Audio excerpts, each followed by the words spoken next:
سلام، به جاده مخمل خوش اومدی، جایی که توش قراره با هم بریم سراغ بهترین و جذابترین ماشینای لس سانتوس. من اشکان هستم. امروز میخوایم تو این ویدیو با هم دیگه ماشینای مختلف رو بررسی کنیم، از ظاهر شیک و فریبنده‌شون گرفته تا قدرت و سرعت واقعشون تو جاده‌های لس سانتوس. تو این سری از ویدیو قراره به جزئیات طراحی، امکانات فنی، شخصی سازی‌ها و حتی تست رانندگی هر ماشین بپردازیم. پس اگه عاشق ماشین و سرعت هستی، این ویدیو رو دقیقاً همون چیزی که دنبالش بودی. یادت نره لایک کنی، کانال رو سابسکرایب کنی، نظرت هم با ما به اشتراک بذاری. حالا کمربنداتون ببندین و با من همراه بشید تو این سفر هیجان انگیز روی جاده مخمل. بزن بریم.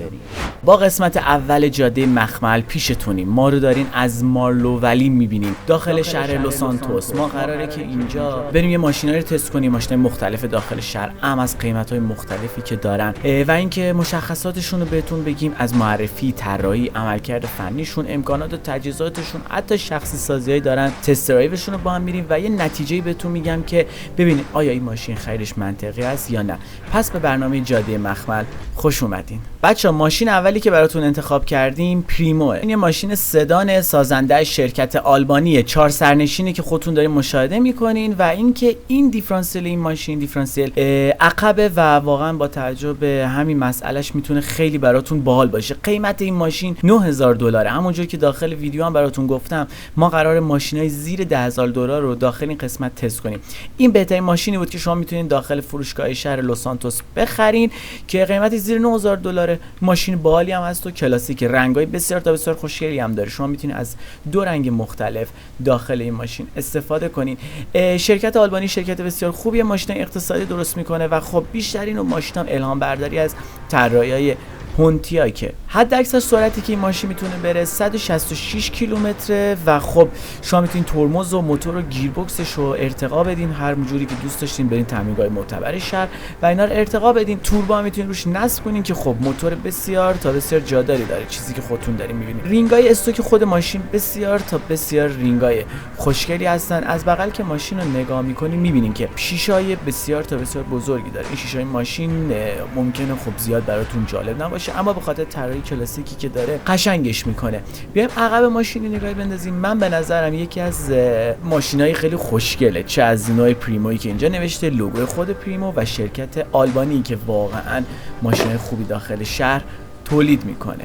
این ماشین متاسفانه بچه به خاطر سال تولیدش خب فاقد سانروف داخل ماشین وجود نداره و خیلی هم نگاه کنین که یه سری چراغای خیلی ساده مشکن پایین ماشین دارین که وقتایی توی شهر حالا اتفاقی بیفته، بخواد مثلا برف باشه یا بارون باشه، میتونین از این آپشنای این ماشین استفاده بکنین. من نمایی از جلوی ماشین بهتون نشون بدم بچه. سیستم خنک کاری این ماشین بسیار تا بسیار خوبه، ماشینی که توی هر شرایط میتونین ازش استفاده کنین. اگه که دارین سالم زندگی میکنین میتونین کامل به بیزینس‌ها و ورکاتون برسین. اگه هم که دارین کار خلاف و ادامه میدین، این ماشین میتونه یکی از ماشین جالب باشه، چون که به قیافش میخوره، واقعا بتونه کمکتون کنه و با شخصی سازی که روش ایجاد کنین شرایط خوبی رو براتون فراهم بکنه. این ماشین بچه یه دونه اسپویلر بسیار تا بسیار کوچیک هم اینجا داره که من لحظه بشینم میتونم نشونتون بدم. این اسپویلر رو شما از اینجا نگاه بکنین، خیلی جالب به بدن وصل شده و به نظر خودم میتونه یه چیز جذابی باشه.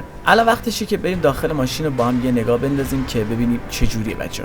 یه استارت بزنیم. نه، دور موتورتون بچه خوب میره بالا و نگاه کنین خوبه خداییش. اینجا که داریم باش تو حالت ایستاده داریم گاز میدیم ماشین، دور موتور خیلی سریع و خوب بالا میره و واقعا راضیم. این ماشینی که بچه ما خریدیم 35000 تا کار کرده و با توجه به کارکردش واقعا هم سالم هیچ مشکلی نداره. صاحب فعلی این ماشین، چون ما ماشین از دوستانمون میگیریم و میایم به شما نشون میدیم، صاحب این ماشین بسیار از این ماشین راضیه و خودش گفته که حتما این تست درایو باش بریم، چون خیلی بهتر میتونه همه چی داخلش معلوم بشه. اگه نگاه بکنین صدای رادیات ماشینم بلند شده، صدای فن جلوی ماشین گوش کنین. خنک کننده این ماشین به خاطر اینکه قدیمیه ممکنه خب اینجور داستانا رو داشته باشه براتون و ممکن توی بعضی از اتفاقات روزمره و جاده‌ای توی لس سانتوس که میدونین خیلی خیلی خیلی وضعیت رانندگی خرابه، ممکن براتون دردسر درست کنه حتی توی ترافیکا. پس حتما باید رسیدگی به این ماشین داشته باشین. کاپ لیوان داره این ماشین، یه رادیوی بسیار بسیار باحال داره که خب میتونین هر جوری خواستین تنظیمش کنین و آهنگ گوش کنین. رودری ماشین هم که نگاه کنین خوشگله. فضای عقب ماشین خیلی خوبه. اگه خب آدمی هستین که دوست دارین با دوستاتون همش این ور اون ور باشین و اینا. این ماشین جالبیه. صندلی به شدت نرم، رو تودوزی رو که میبینین چرم، ممکن توی تابستون اذیتتون کنه. فضای عقب حیف که جای سرنشینا نیست و خب این ممکنه اذیت کننده باشه و توی سری مسائل اذیتتون بکنه. ستونای محکم گنده هستن، معلوم ماشین مقاومه. و اینکه این لچکی عقبش واقعا ماشین کلاسیک کرده. یه 2 تا چراغ جلو دارین، 2 تا چراغ عقب دارین که باعث میشه همین ماشین رو روشن نگه داره. بچه‌ها بخوایم به این ماشین یه گاز بدیم و ببینیم شرایطش چجوریه، بذارین نگاهی بکنیم. نه، ماشین خیلی بی صدا، یعنی علنا اتاق آنچنان صداداری نداره. میخوایم بچه ماشین رو بررسی کنیم. ما از این بعد تمام ماشینا رو داخل این قسمت بررسی میکنیم. چرا؟ چون این جاده یه خوبی داره. هم از سمت چپ ما سرازیری داریم، هم از این ور سربالایی داریم که همین باعث میشه بتونیم ماشین توی هر شرایطی تستش بکنیم.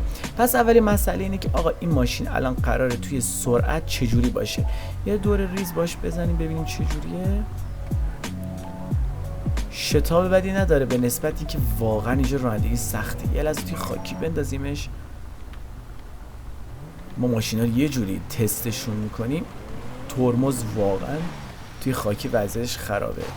دنده عقب بخوایم بگیریم میبینیم تیک به شدت زیادی داره، اما از پسش برمیاد، یعنی مشکل آنچنانی نداره. یه دور پلیسی با ماشین میتونیم بزنیم تا صاحبش هم نفهمیده. ای نشد، ماشین بنده خدا رو هم کثیف کردیم. بچه‌ها میخوام بریم اولین مسئله از نظر سرعت ماشین رو بررسی بکنیم. یه لحظه اینجا، یعنی همین که من راه افتادم، اینکه وای میستیم دور موتور خیلی خوب بالا میره، اما اینجا ممکن دور موتور همچین جالب نباشه. بره این بنده خدا. کلا ساکنین اینجا همچین ماشینایی دارن که توی اقلیم این منطقه خیلی خوبه. خب بدون تیک بخوایم راه بیافتیم چجوریه؟ بچه‌ها سربالایی میبینین یه دنده داد. دنده رو خیلی دیر عوض کرد، یعنی میتونیم نتیجه بگیریم که بزنیم ببینم توی سربالایی الان اینجا خوب معلوم میشه. بخوایم از این بنده خدا یه سبقت بگیریم، فکرم ماشین داره میاد. از این بنده خدا یه سبقت بگیریم خیلی طول میکشه. به نظرم روی دور بیفته شاید بتونه بهتر عمل کنه. بچه برمیگردیم به همون راه خودمون. میخوایم دوباره یه سرباله دیگه تست کنیم. البته اینجا میخوایم سرپایینی رو تست کنیم که توی این مسئله هندلینگ ماشین کاملا معلوم میشه. یعنی واقعا که شما توی لس سانتوس خیلی از این نقاط بالا بلندی زیاد دارین، پس این مسئله خیلی مهمه توی ماشین. تازه یه ماشینی رو داریم بررسی میکنیم که زیر $10,000، یعنی واقعا ماشین نیست که بخواین روش حساب زیادی باز کنین، اما با توجه به شرایط مناسبه. ببینیم چجوری میتونیم باش ادامه بدیم. خب میریم بیافتیم تو سرپایینی. تو سرپایینی ماشین کشش خوبی داره، یعنی میبینین که من اینجا دارم واقعا باش خیلی بد رانندگی میکنم. نگاه کنیم ما میریم به دور فرمون ماشین خیلی کمه، یعنی همین دور فرمون کم ممکنه اذیتتون بکنه. ترمزو که نگاه بکنیم، خب توی سرپایینی ما الان ماشین کاملا استوک، یعنی ما چی روش نصب نکردیم. توی سرپایینی ممکنه ترمز بدی داشته باشه و میتونین اینو کنترلش بکنین. یکم دیگه بریم. نمیشه. ببینید اصلا روی ماشین نمیشه سبقت باشه حساب کرد. نمیفهمم برای چی. اینجوری بریم. خب برمیگردیم سر جای اصلیمون. بچه‌ها اینجا یه سربالایی خیلی بده، شیبیه که واقعا خیلی ماشینا توش کم میارن. اینجا فکر کنم بشید سر فهمید. ماشین یه دنده میده، دنده بعدی رو هنوز نرفته. گیربکس خیلی گیربکس قدیمیه و به خاطر که ماشین بکشه بتونه بره بالا، ما یه دنده میدیم پایین، دنده نمیده. میبینین خیلی دیر به 60 فکر کنم، رو 60 دنده نگه داره. هنوز سربالاییم هنوز. میبینین به هیچ وجه دنده نمیده، به خاطر اینه که این گیربکس کاملا گیربکس قدیمی و مستهلکی شده. اما ماشین امنی، یعنی توش نشستین شما واقعا از هندلینگ خیالتون راحته. نگاه کنین، اصلا بخواین یه دستی ریز بکشین اوکیه. ببینید من به صورت کلی چون با تمام ماشین لس سانتوس من رانندگی کردم داخل نمایشگاه و اینکه این هم ماشین خوشگلیه، یعنی هم کاستوم خور بسیار تا بسیار خوبی داره. میبینین خیلی خوب میکشه. یعنی خب یه تست که همینجا انجام شد دیدین بچه ها، ماشین اگه یک مقداری توی سرپایینی باشه توی لوس سانتوس خیلی براتون پیش میاد که همچین موقعیتایی رو داشته باشین. یک کم تیک بزنه میره بچه ها، به خاطر اینکه این ماشین میبینین دیفرانسیل عقبه، شما توی این مسئله خیلی خیالتون راحت تره. تو سربالایی هم دستی بکشین بازی ماشین میکن از جای خودش و همین خیلی برای من جذابه. آخ وای وای وای میخواست در بره. خیلی باید مراقب باشین توی نگهداری از این ماشین، برای رانندگی با این ماشین با خیلی خوب میکشه ایول. ولی خب بچه ها به خاطر که موتور یه مقداری ضعیف و مستهلکه ممکنه نتونیم. نه خوبه، کاری باش ندارم. تا اینجا بخوایم بررسیش بکنیم بچه ها، یه لحظه پیاده بشیم یه نگاهی به ماشین بندازیم. اینه که این ماشین از لحاظ سرعتی هنوز کامل تست نشده، با بریم توی جاده خیلی خوب تستش کنیم. هندلینگ کنترلی ماشین به خاطر که دفع عقب شما خیالتون از سری چیزا راحته، اما این ماشین خیلی سریع میتونه در بره. و اینکه توی شرایط مختلفی که ما تا الان تستش کردیم، یکی سربالایی بود یکی سرپایینی، شیبای مختلف رو تست کردیم و سربلند بیرون اومد. غیر از اینکه به خاطر گیربکس قدیمیش این ماشین امکانش هست که شما رو توی سربالایی مقداری اذیت کنه، اما با این مقداری خرج روش انجام بدین مطمئنا خیلی بهتر میتونه بشه. چون من دقیقاً یه دونه مثل همین کاستومش رو اوایلی که اومدم داخل لوس سانتوس خریداری کردم و کم کم روش هزینه کردم. کاستوم این ماشین واقعا مناسبه، یعنی شما یه چیزی میبینیم که پشماتون میریزه، خیلی خوبه. ترمز این ماشین رو میخوایم بریم توی این قسمت با هم دیگه تستش بکنیم. مثلا سرپایینی لوس سانتوس خیلی اوضاع بدی دارن. ببینید من واقعا دارم با این بد میرم و هنوزم اینجا نکشید. مثلا میخوایم سر این پیچ کاملا اینجا رو بدون ترمز رفتم، میبینید چراغمون روشن شد. میخوایم بریم پشت ماشین ترمز بزنیم. خوبه یعنی واقعا به اون نسبت سرعتی که داره ترمزای خوبی هم داره. این توی مسئله یه خودرو خیلی مهمه بچه‌ها. مسئله جالب دیگه که میخوایم تست کنیم آفرود این ماشین. شما داخل لوس سانتوس حتما مناطق آفرودی خیلی مختلف رو دارین و همینجوری که میبینین واقعا داره خوب بالا میره، یعنی خیلی عجیبه. من برام نمیفهمم این ماشین 35,000 تا کار کرده. محلیان که هستن سلام میندازیم از این گوشه یه سرپایینی بریم ببینیم چجوریه. ترمز توی خاکی اصلا نداره بچه، به خاطر لاستیکاش طبیعی هم هست که شما نتونید اون چسبندگی توی جاده رو داشته باشین. نکنید من واقعا تا حالا با ماشین نبود تو لوس سانتوس بتونم اینجوری برم. این شیب مثلا شیب خیلی بدیه ها برای همچین ماشینی، اما واقعا داره بالا میره و ایول واقعا خوبه. یعنی شما بچه داخل همین جاده‌ای که ما الان داریم برای سرعت میریم تا برسیم به جنگل، یه نگاهی بندازین برای یه شهر، برای یه ماشین که ایول، یعنی واقعا با شال کم. با اینکه بچه تمام سرعت این ماشین 166 کیلومتره، ولی اینجا راحت میتونه معلوم بشه که چقدر کشش داره و چقدر خوب میتونه بره. یه مسئله جالبی که از این ماشین به خاطر کلاسیک بودنش خیلی صدا رو به داخل منتقل میکنه. اگه شما نشسته باشین خب همچین اعصابتون سر جاش نیست، اما من باش موافقم.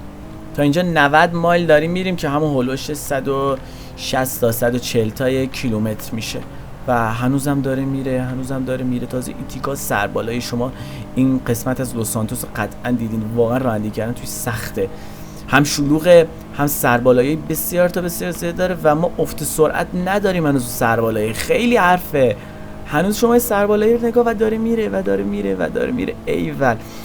سیستم خنکاریش بسیار خوبه بچه‌ها، کولرهای خوبی ماشین داره و با اینکه این همه سال کار کرده واقعا داره کمک میکنه کولرش. اون تو سربالایی یه لحظه کولر خاموش کنم.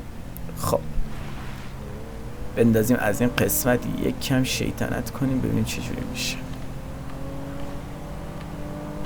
مثلا بچه شما داخل یه جاده دارین میرین همچین اتفاقی میافته، یا مثلا میخواین از این ور برین اینجوری میشه. نه کنین دور فرمون تو سرعت بالا خیلی کم، اما ماشین چسبیده، یعنی توی چسبندگی این ماشین دیدین این دور پایین اذیت میکنه. خب رسیدیم اینجا، بذارین از صحبت کنم ببینم اجازه میدن که ما بریم به جنگل یا نه. سلام، وقت بخیر، خسته نباشید. ببخشید ما میخواستیم بریم سمت جنگل برای تست ماشین. از طرف تولید محتوای جاده مخمل هستم. سلام، خوبی شما؟ سلامتی استاد، چکرم. نگاه کن، شاهین میخوای برون بالا، فقط حواست باشه جای رو آتیش نزنی، اتفاقی هم راه نندازی. با توجه به تمام این مسائل میتونی بری ماشین تست کنی، اونورت خوش بگذره. حالا ویدیوت هم بشه بده ببینم چه جوریه. باشه سلطان، مخلصم عزیز دلی. با اجازه، خدا نگهدار. ما اجازه گرفتیم، بذار از نگاه کنم ببینم که چجوریه. یه مسیر داریم، مسیریه که افرادی که میخوان برن کوهنوردی میرن، یه مسیری هم هست که مسیر موتور سواراه. ما قراره با این ماشین جایی بریم که اصلا ماشین نباید بره. تازه ما هم به خاطر اینکه تولید محتوا و اینا کار میکنیم گفت که میتونیم بریم بزنیم. بچه‌ها ما با اینکه قسمت اولمونه خوشحال میشم اگه ماشین یه چیزی هست و ما پیشنهاد بدین که ما بررسی کنیم و ببینیم چه جوری، از کدوم راه بریم، راست یا چپ. یه لحظه چپ بریم ببینیم چه جوری. نگاه کنی خیلی خوب میره. من با ماشینای زیادی اینجا بودم، تعقیب گریزای خیلی زیادی رفتم، ولی ایول واقعا داره میریم. من از یه لحظه سرعتم کم کنم بازم این دنده این گیربکس دنده و سرعت رو نگه می‌داره که نبتونم برم بالا. بی هیچ وجه اذیت نمی‌کنه. شما شیب و نگاه. وای ما داریم کجا میریم؟ یه مقداری گفتم این ترمزش داخل آفرود ممکنه شما رو اذیت بکنه. بریم. واقعا برای همچین ماشینی ممکن شرایط سختی باشه و واقعا داره میره. اصلا معلومه یک ماشین آمریکایی سگجونه. همیشه گفتم ماشین آمریکایی 10 سال از سال خودشون جلوتر بودن، 100 سال، و حالا نگاه هنوزم داره میره. با تجربه این بچه ارتفاعی ماشین حس میکنیم پایینه، اما ارتفاع خیلی مناسبی داره. این تیکر شما نگاه، من کامل فرمون پذیریم داره کار میکنه. یعنی یه لحظه داخل ماشین بهتون نشون بدم. نگاه اصلا جوری نیست که بخواد بکشه فرمونم یا بخواد اتفاقی بیفته. خیلی خوبه. این دنده عقبمون بود اینجا و این هنوز این سربالای این تیکه‌ای که می‌خوایم بریم با سرپایینیاش. برمیگردیم سر همون دورای اصلی بچه‌ها، باهاتون ادامه میدیم تا ببینیم که بقیه این راهو ماشین میخواد چه جوابی پس بده. واقعا من درک نمی‌کنم چرا باید سنگ اینجا سقوط کنه و ما زدیم ماشینی بنده خدا رو خراب کردیم. وای، یعنی به هیچ متری نمیدونم. فکر کنم باید ماشین یه صافکاری ببرم. اگه صافکاری خوب تو لس سانتوس میشناسین لطفا بهم بگین، چون این بنده خدا واقعا ماشینی سالم بود. من هیچ وقت فکر نمی‌کردم سنگ از اینجا بریزه. تا اومدم پایین یه لحظه سنگ افتاد جلوی ماشین و اشتباه از خودم البته بود. مقدار زیادی دیگه تو رفتم. جاده تو دید نبود. به شدت بچه‌ها این قسمت بگم ما الان رسیدیم سر این دورایی. خب به شدت چراغای عقب خوشگلی داره، صدا فن ماشین در اومد، این دوتا اگزوز جذابش، یعنی شما هر جور که نگاه کنین این ماشین خوشگله. وای، غیر از اینکه این تیکشو یه گند گنده زدم که باید بدم صافکاری و چراغ از بین رفته، گلگیر رفته تو به صورت کامل از بغل و پایین که نگاه میکنین، سپر رفته تو و صندوق عقبم نه صندوق کاپوتم هم باید اوکی بشه. چراغای خوبی داره. اینکه چراغاش بچه‌ها این رنگیه به نظرم مناسب و جالب. بچه‌ها تمام توضیحات تکمیلی رو دادیم. ماشین الان آماده است کامل، لاستیکا سالم، غیر از گلگیر این جلو خورده که من الان نگاه کردم روی وضعیت ماشین تأثیری نمیذاره که بخواد ویدیومونو خراب کنه و شما نتونید توی انتخابتون تصمیم گیری درستی کنید. اینم بهتون بگم این ماشین $9000 فقط بچه‌ها و با توجه به $9000 واقعا ماشین جذابیه. من نمیدونم واقعا خیلی همه دوستان دوباره ماشین گرون خفن برن، ولی من همیشه برام جذاب بوده که همچین ماشینایی رو تست کنم و سوار بشم. واقعا زیباست. و این قسمت میخوایم بریم پایین ببینیم که چه جوریه. صحبتی نمی‌کنم، با من همراه باشین تا این راه رو بگذرونیم و ببینیم که چه نتیجه میده و بعداً باهاتون صحبت دارم. بزن بریم. ساعت 8:30 و واقعا شب شده و شب رانندگی کردن توی همچین جایی خیلی سخته، پس بزن بریم. دو تا از دوستای کوهنورد اون می‌بینی و واقعا این کار جالبیه. من بغل شما بندازم برم که شما رو اذیت نکنم. واقعا ایول، من همیشه خودم به کوهنوردی علاقه زیاد داشتم. خسته نباشین. بچه این راه یکی از سخت‌ترین راهاییه که شما میتونید استقامت یه ماشین رو تست کنید. پس میخوایم بندازیم و بریم بالای دامنه کوه. وای این دیگه 2 تا صافکاری میخواد فکر کنم و من دیگه فکر نکنم پول این همه صافکاری برای ماشین داشته باشم. ما چقدر اسپانسری برنامه در میاریم. راستی بچه اگه دوست دارین اسپانسر این نوع برنامه ما باشین میتونین اطلاع بدین. واقعا خیلی وقت آفرود نیومدم. برو بالا برو میتونی.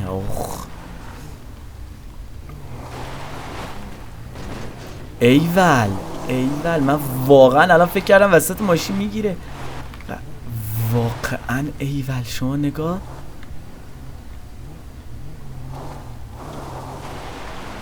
و هنوز داره میره بالا و هنوز داره میره. ایول بهت. واقعا این ماشین بچه یکی از عزیزترین ماشینای زندگیم شده. یه کم از نه اینجا خیلی خیسه و به نظر اشتباه اومدیم. این جایی که بچه خیسه شما هیچ وقت نباید داخل آفرود برین. پس از اول میایم پایین و میندازیم از بغل جاده و جاده تکمیل شد. برو بالا میتونی. واقعا ماشین خفنیه بچه. یه راهی هست به اسم راه دوچرخه سوارا و خیلی راه سختیه. میخوایم بریم اونم یه تست سریع بزنیم که ببینیم چه جوریه و آخرش به نتیجه گیری با هم دیگه برسیم که آیا اصلا این ماشین رو میشه خرید یا نمیشه خرید. شما نگاه کن چه نوع ماشینایی میان اینجا و ما با این ماشین سدان نزدیک 30-40 سال پیش اومدیم و با اینکه بچه ما پیر این ماشین رو در آوردیم، یعنی ترکوندیمش و هنوز داره تو همچین جاده جولان میده، سر همچین پیچای خفن داره میره و واقعا ایول. ببخشید من دارم ماشین تست میکنم، نمیتونم الان به خوبی رانی کنم.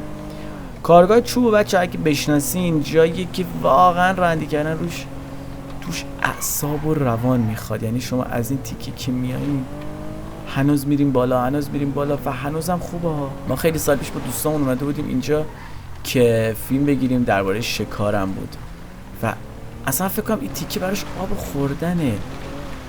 نگاه انگار با این ماشین آفرود شما اومدیم. واقعا به نظر من میتونم توی تایتل ماشین آفرود هم بذارم اگه خواستیم بخریم. فقط یه اتاق تکون میخوره و میره بالا و داره میره اصلا بهتون پیشنهاد نمیکنم از همچین لوکیشن ردشین. خیلی خطرناکه. اینجا سنگای لیز داره بچه‌ها و چیزی که داره ماشین به شدت دزدگیرای خوبی داره. شما در چپ رو میتونید راحت باز کنین. صدای دزدگیرش خیلی خوبه. و اینکه در عقب جدا، در عقب راست اگه ضربه نخورده باشن. بچه ما تمام درای ماشین باز کردیم و میخوام یه چیز جالب بهتون نشون بدم. موتوری که داخل این ماشین مشاهده میکنیم واقعا خوب بسته شده. جای کمک فنرها رو مشاهده میکنیم و باتری اون گوشه است و به نظر یه ضعفه. اگه شما تصادف از این داشته باشین ممکنه سریع ماشینتون از بین بره. رادیات ماشین با توجه به اینکه رادیات بسیار کوچیکیه به خاطر همین بهتون گفتم صدای ماشین زیاده. یه موقع بریم فضای صندوق نگاه کنی یا لازم من کنار. فضای صندوق عقب مناسبه، یعنی واقعا راحت میشه یه آدم انداخت داخلش. خود صندوق میبینین که شیپ بسیار خوشگلی داره. صندلی عقب به شدت جا دارن، یعنی شما اگه دوست یا رفیقتون بخواین سواری ماشین بکنین خیلی خوبه. ماشین وقتی روشن باشه واقعا چراغای زیبایی داره و به نظرم اگه در این ماشین رو بتونیم باز بکنیم صدا رو داریم مشاهده میکنین که این ماشین سنسور داره که چه دری باز هست چه دری باز نیست و همین هم خودش یکی از به نظر یکی از خوبیای این ماشینه که واقعا شیکه. یعنی اصلا از بیخ شیکه. بذار یه نگاهی به عقب ماشین بندازیم با هم دیگه. میبینین که کلید شیشه بالا بر وسطه، جای سیگاری داره که با دوستاتون میتونید راحت بشین. این که انقدر آپشن های خوبی ما اینجا داریم واقعا من باش اوکی ام. یعنی آپشن ها همه 10 از 10. ایول بچه یه چیز جالب من درباره کاتالوگ ماشین خوندم و فهمیدم که آلبانی شرکت تولید کننده این ماشینه. نوشته که زمانی واردات در دهه‌های 70 و 80 مانند آلبانی پریمو ایالات متحده را فرا گرفت. هیچ چیز نمیگفت آمریکایی بخری. یک خودرو لوکس سایز متوسط که برای دوام ساخته شده است. واقعا درست گفته. یعنی ماشین سلطان دوامه. هر جور که بهش نگاه میکنیم به زیباترین شکل ممکن دوام داره و واقعا دیر وقت من آدم داخل این توضیحات بهتون میدم و اینجا خیلی خطرناکه اما اوکی. دوستان بچه‌مون پایینو گرفتن. نوشته زمانی که واردات ارزان بازار در دهه‌های 80 90 هجوم آورد، صنعت خودرو ایالات متحده همون کاری رو انجام داد که هر بازاریاب آزاد و مغرور انجام میداد: گرفتن یارانه دولتی، گرفتن پاداش اجرایی و ساختن یک سدان 4 در به همان اندازه کثیف و فراموش نشدنی. اینو راست میگه، یه جور کثیفیه این ماشین، یعنی واقعا اگه عکساش هم نگاه کنین تبلیغاتش اصلا تبلیغات تمیز و خوبی نبود. که بچا این تایمی بوده که هیچ کدوم از همتاهای ژاپنی این ماشین داخل این کشور نمی اومدن، بنابراین این کار انجام دادن که 2 تن میتونه این ماشین، نزدیک وزن 2 تن داره و واقعا نوشته که میتونه آسفالت شهر رو از بین ببره و این ماشین هم نوشته که تحت لیسانس بنی ورکشاپه و میتونی داخل بنی ورکشاپ این ماشین رو کاستوم کنین و ازش لذت ببرین. شکوه و جلال آلبانی پریمو رو واقعا داریم میبینیم. بچا این ماشین اومدی الان با هم بررسی کردیم، جای مختلفی بریم، سر بالایی، سر پایینی، جاده‌های خاکی، توی کفی ماشین انداختیم که ببینید حتی چه سرعتی داره، چه ترمزی داره و تمام نقاط رو بررسی کردیم و فکر کنم گوشه گوشه این نقاط رو گوش دادین. حالا چه نقاط قوت بود، چه نقاط ضعف بود. نقاط قوت این ماشین خب بیشترش نقاط قوت من واقعا دوست دارم. چیزی که نقطه ضعفشه موتورش یک مقداری کمجونه و ممکن توی سری سبقت‌ها اینا اذیتتون کنه. دور فرمون این ماشین بسیار تا بسیار کمه و توی گلگیرا که دارین مشاهده میکنین ضعف بسیار تا بسیار زیادی داره. من سنگ آنچنان محکمی نخورد داخل ماشین که بخواد این اتفاق بیفته، اما با کلیات این ماشین به شدت جادار، آپشن‌های خوبی داره و برای خریدن زیر $10,000 اگه حساب کنیم واقعا ماشین جالبیه. دوست دارم نظر شما رو بدونم که آیا آلبانی پریمو داشتین یا اصلا قراره بخرین و این ماشین چه نوع ماشینیه به نظرتون. توی تست و بررسیمون ما چقدر خوب جلو رفتیم و اگه انتقاد یا پیشنهادی دارین حتما من بگین، پیشنهاداتون خیلی برای من خوبه و دوست دارین توی قسمت بعدی چه ماشینی رو بررسی کنین. کلی دوستتون دارم، مراقب خودتون باشین. مرسی که تا اینجا این ویدیو همراه من بودین. من اشکان هستم در برنامه جاده مخمل.